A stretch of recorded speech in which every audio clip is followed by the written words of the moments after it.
రాజన్న సిరిసిల్ల జిల్లా బోయినపల్లి మండలంలో గురువారం కురిసిన భారీ వర్షానికి వాగులు వంకలు పొంగి పొర్లుతున్నాయి. రైతుల పంట పొలాల్లో సైతం వర్షం నీరు నిలిచింది.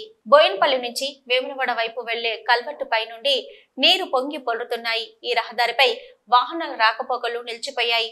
బోయినపల్లి నుంచి కొద్రుపాక మధ్యలో ఉన్న కల్వర్టు వద్ద వరద ఉధృతంగా ప్రవహిస్తుంది.